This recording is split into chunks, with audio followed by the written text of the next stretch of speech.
Hello everyone, NO ক্লাসেসের তরফ থেকে তোমাদের এই নার্সিং আনফিল্টার্ড ক্লাসেস চ্যানেলটিতে তোমাদের সকলকে ওয়েলকাম।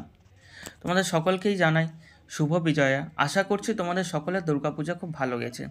চলো, তোমাদের পুজো তো শেষ, এবার একটু পড়াশোনার দিকে এগিয়ে আসা যাক। তোমাদের জন্য আরও একটা গুরুত্বপূর্ণ আপডেট নিয়ে এসেছি সিএচও সিলেবাস রিলেটেড। তোমরা সকলেই জানো কিছুদিন আগে একটি নোটিশ সব জায়গায় সার্কুলেশন হচ্ছিল যে হয়তো সিএচওর কিছু ভ্যাকেন্সি বেরোতে পারে বা বেরিয়েছে সেরকম, কিন্তু সেই নোটিশের যেহেতু আমরা অফিসিয়াল ওয়েবসাইটে কোনো কিছু পাইনি, তাই আমরা সেটাকে কভার করিনি। কিন্তু তোমরা জেনে রাখো, হয়তো এই অক্টোবর মাসেই কিছু একটা হয়তো অফিসিয়ালি ওয়েবসাইট থেকে কিন্তু অফিসিয়াল নোটিফিকেশান বেরিয়ে যেতে পারে। বুঝতে পারলে? এবার তোমাদের সকলের মনে একটা কোয়েশ্চেন থাকে যে এই সিএচওটা এক্সাম হবে, যে সিএচও এক্সামের সিলেবাস কী বা মার্ক ডিভিশন কত হয় এবং এর প্রিভিয়াস ইয়ার কোয়েশ্চেন পাওয়া যাবে কি যাবে না সেই রিলেটেড। তো এবার তোমাদের বলে রাখি যে সিএচওর যে এক্সাম হয়, এই এক্সামের সিলেবাস কিন্তু কোথাও কিন্তু পাবে না তুমি। কেননা এই এক্সামে যে কোয়েশ্চেনপত্র দেওয়া হয়, যে কোয়েশ্চেনগুলো আসে, সেই কোয়েশ্চেনগুলো কিন্তু এক্সামের পরে কিন্তু আবার ফেরত নিয়ে নেয়।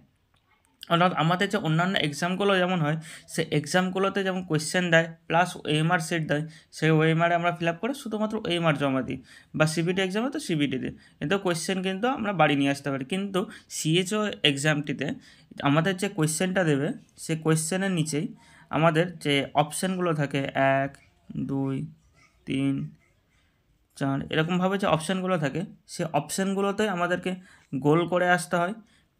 বুঝতে পারলে? সে কোয়েশ্চেনের মধ্যে আমাদের অ্যান্সার করতে হয় এবং সে অ্যান্সার শিটটা অর্থাৎ এই পুরো কোয়েশ্চেনটা কিন্তু আবার জমা নিয়ে নেয়, যার জন্য আমাদের কাছে কিন্তু মানে অন্য কোথাও কিন্তু তোমরা এটা পাবে না, এই প্রিভিয়াস ইয়ার কোয়েশ্চেনটা পাবে না। আর আমাদের যে সিলেবাস বা এই যে মার্ক ডিভিশন এই রিলেটেড কিন্তু তথ্য কিন্তু তুমি কোথাও কোনো ওয়েবসাইটে কিন্তু দেখতে পাবে না।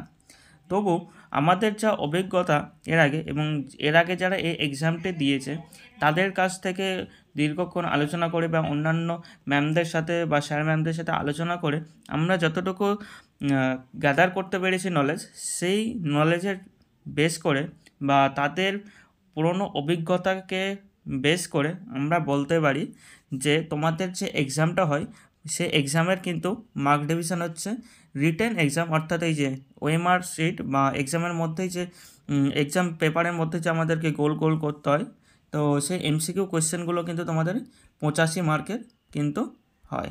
বুঝতে পারলে? তাহলে মার্ক ডিভিশন কত? 85 মার্কের। আর বাকি যে 15 মার্ক, সে বাকি 15 মার্ক তোমাদের ইন্টারভিউ বেস করে। তাহলে আশা করেই বোঝাতে পারলাম যে মার্ক ডিভিশন হচ্ছে 85 প্লাস 15। সেই 85 মার্ক হচ্ছে আমাদের এমসিকিউ, 15 মার্ক হচ্ছে আমাদের ইন্টারভিউ। আশা করছি বোঝাতে পারলাম তোমাদেরকে। এবার আসে সিলেবাস কী। আমাদের ভিডিওর মেন টপিকই হচ্ছে সিএচও এক্সাম সিলেবাস, ঠিক আছে? তো তোমাদেরকে সে সিলেবাস তো বললাম সেরকমভাবে কোথাও পাওয়া যায় না, তবু সে আগের যে প্রিভিয়াস ইয়ার কোয়েশ্চেন, সেই কোয়েশ্চেনগুলোকে পড়ে আমরা যতটুকু ডিকোড করতে পেরেছি, সেই ডিকোডিংয়ের ওপর তোমাদের যে মেন ইম্পর্ট্যান্ট টপিকসগুলো আছে, সেই ইম্পর্ট্যান্ট টপিকগুলো তোমাদেরকে বলে দিচ্ছি। সেগুলোকে মেনলি ফোকাস করে এগিয়ে যাবে, তোমাদের সিএচও এক্সাম পাক্কা ক্র্যাক হবেই হবে। কিন্তু তোমাদেরকে সেই টপিকগুলো খুব ভালো মতো পড়তে হবে এবং টপিক রিলেটেড কোয়েশ্চেনে কিন্তু অনেক সলভ করতে হবে।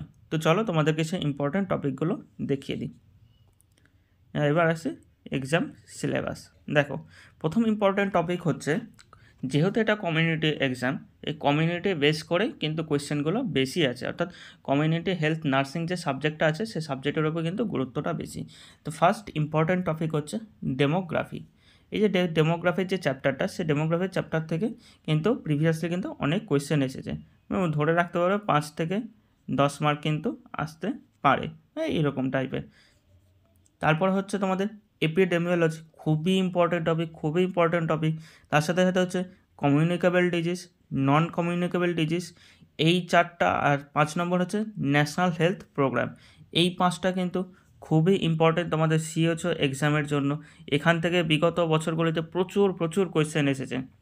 তোমার যেমন নন কমিউনিকেবল ডিজিজে তোমার যে বিশেষ করে হাইপার টেনশন, তারপরে হচ্ছে ডায়াবেটিস মেলিটাস, এই নন কমিউনিকেবল এই ডিজিজগুলো কিন্তু তোমাদেরকে খুব ভালো মতো পড়তে হবে, এখান থেকে কিন্তু প্রচুর কোয়েশ্চেন আছে। তারপরে তোমাদের যে এই কমিউনিকেবল ডিজিজ আছে, সেই কমিউনিকেবল ডিজিজের মধ্যে যেমন তোমার টিউবারকিউলোসিস, হেপ বি বা হেপাটাইটিস, এই কমিউনিকেবল ডিজিজগুলোর মধ্যে এই কয়েকটা কিন্তু খুব ইম্পর্টেন্ট, তো এগুলো সম্বন্ধে কিন্তু পড়ে যাবে। আর তোমাদের কি নন কমিউনিকেবল ডিজিজের মধ্যে যেগুলো তোমার মেনলি পড়তে হবে সেগুলো হচ্ছে তোমার যে কজেটিভ অর্গানিজমগুলো, যে কোন অর্গানিজমের ফলে কোন এটা হয়, ডিজিজটা হয়, তারপরে এই প্রিভেনশন মেথড কী, তো এগুলো কিন্তু তোমাদেরকে পড়তে হবে সেম অ্যাজ নন কমিউনিকেবল ডিজিজের ক্ষেত্রেও। ঠিক আছে, আশা করছি বোঝাতে পারলাম। এবার আসি 6 নম্বরে কী লিখেছি দেখো, ডিজিজ কন্ট্রোল। এই যে ডিজিজ কন্ট্রোলের মধ্যে যে আমাদের যে ওই লেভেল অফ প্রিভেনশনগুলো পড়ছে, তারপরে হচ্ছে স্যানিটেশন, এই রিলেটেড যেগুলো আছে সেই রিলেটেড কিন্তু তোমাদেরকে কিন্তু ভালো মতো পড়তে হবে। এখান থেকে কিন্তু প্রচুর কোয়েশ্চেন আসে, বিগত বছরগুলোতেও দেখা দিয়েছে, আর আশা করছি 2025 সালে যে এক্সাম হবে সেখানেও কিন্তু আসবে। তার সাথে সাথে কি ন্যাশনাল হেলথ প্রোগ্রাম আগেও লিখেছি, যাই হচ্ছে 8 নম্বর হচ্ছে ম্যাটার্নাল হেলথ। এই ম্যাটার্নাল হেলথেও কিন্তু কোয়েশ্চেন অনেক কটাই কিন্তু কোয়েশ্চেন আসে, তো এইগুলোও কিন্তু তোমাদেরকে পড়তে হবে। বিশেষ করে তোমার যে ওই যে ম্যাটার্নাল কমপ্লিকেশানগুলো আছে, যে পোস্টন্যাটাল, তারপর হচ্ছে অ্যান্টিনেটাল, ইন্ট্রানেটাল, তাছাড়াও তোমাদের যে ফার্স্ট ট্রাইমেস্টার, সেকেন্ড ট্রাইমেস্টারে যেটা আমাদের কমিউনিটিতে যেগুলো মেনলি আমরা সার্ভিস দিয়ে থাকি, সেই সার্ভিস রিলেটেড কিন্তু তোমাদের কিন্তু জিনিসগুলো কিন্তু পড়তে হবে। আর ম্যাটার্নাল হেলথ রিলেটেড যতগুলো প্রোগ্রাম আছে সেগুলো কিন্তু তোমাদেরকে পড়তে হবে। এরপর আছে নিউট্রিশন। ঠিক আছে, এই নিউট্রিশন নিয়েও কিন্তু তোমাদেরকে পড়তে হবে। 10 নম্বর হচ্ছে ইমিউনাইজেশন শিডিউল। কারেন্ট যেটা ইমিউনাইজেশন শিডিউল, একদম লেটেস্ট আপডেটেড যে ইমিউনাইজেশন শিডিউল, সেই ইমিউনাইজেশন শিডিউলটা কিন্তু তোমাদেরকে একদম মুখস্থ করে রাখতে হবে। মানে প্রত্যেকটা জিনিস যেন ওখান থেকে লিখতে পারো বা বলতে পারো, এমনভাবে সেটাকে পড়ে রাখবে। যেমন তোমার যে ডোজগুলো আছে, কোন রুটে দেওয়া হয়, কোন সাইটে দেওয়া হয়, এর কমপ্লিকেশন কী কী, তারপর এর অ্যাডভার্স এফেক্ট কী কী হতে পারে, কত ডোজে দেওয়া হয়, কোন মান্থে দেওয়া হয়, এগুলো কিন্তু সবকটা কিন্তু তোমাদেরকে জানতে হবে। তারপর আছে জেরন্টোলজি, ওটা ওই যে ওল্ড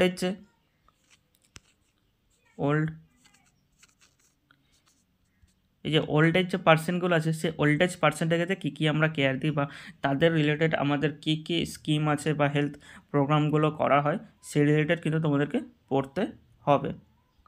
আর তোমরা থার্ড ইয়ারে তো করেইছো, ওল্ড এজ হোম ভিজিট করেছো, তোমরাও সেখানে দেখেছো কীরকমভাবে কী কেয়ার দেওয়া হয় না দেওয়া হয়। তারপর হচ্ছে বেসিক নিউবর্ন কেয়ার, আর লাস্টলি হচ্ছে ভেক্টরবর্ন ডিজিজ।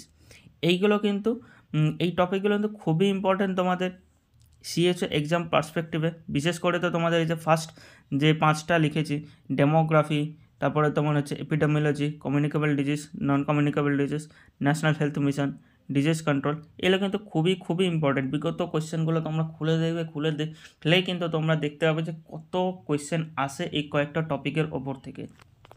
বোঝাতে পারলাম আশা করছি। তাহলে এই কয়েকটা টপিক কিন্তু তোমাদের জন্য খুবই ইম্পর্টেন্ট। এবার লাস্টলি আসি হচ্ছে তোমরা কোন প্র্যাকটিস বুক ফলো করবে।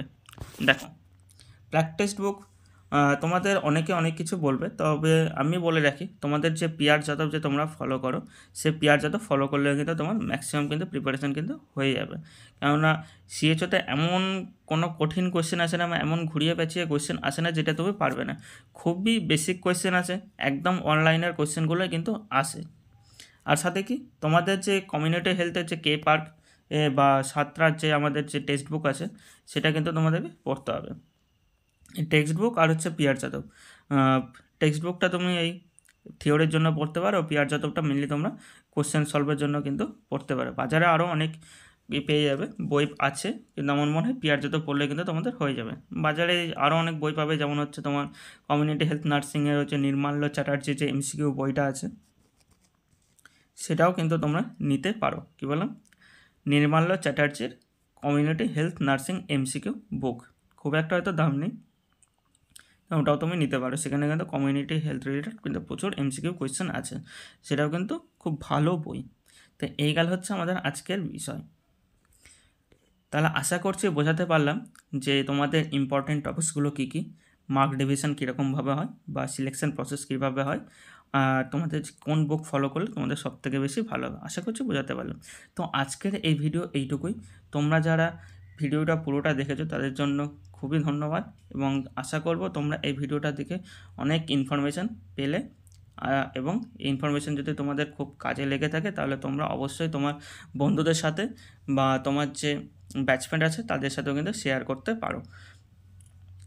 এবং আমার চ্যানেলের যে সাবস্ক্রাইব বাটন, প্লিজ সাবস্ক্রাইব করে দিও এই ধরনের আপডেট পেতে, এবং তোমাদের প্রিপারেশনটাকে আর একটু এগিয়ে নিয়ে যেতে তোমরা এই চ্যানেলটিকে সাবস্ক্রাইব করে দিও। আর তোমাদের এর আগেও বলেছি, আবারও বলছি, তোমরা যদি এই ধরনের আপডেট আরও ভালো মতো পেতে চাও তাহলে আমাদের যে নিচে ডেসক্রিপশন বক্সে টেলিগ্রাম চ্যানেলের লিঙ্ক দেওয়া আছে সেখানেও কিন্তু তোমরা জয়েন হয়ে যেতে পারো। সেখানে কিন্তু তোমরা প্রিভিয়াস ইয়ার্স কোয়েশ্চেন, তারপরে আদার্স যে আপডেটসগুলো হয় বা নোটিশগুলো, সেই সব কটা নোটিশ বা প্রিভিয়াস ইয়ার কোয়েশ্চেন সব কটা কিন্তু আমরা টেলিগ্রাম চ্যানেলে কিন্তু শেয়ার করে দিই, সেখান থেকে কিন্তু তোমরা নিয়ে নিতে পারো। তাহলে ধন্যবাদ, আজকের ভিডিও এইটুকুই।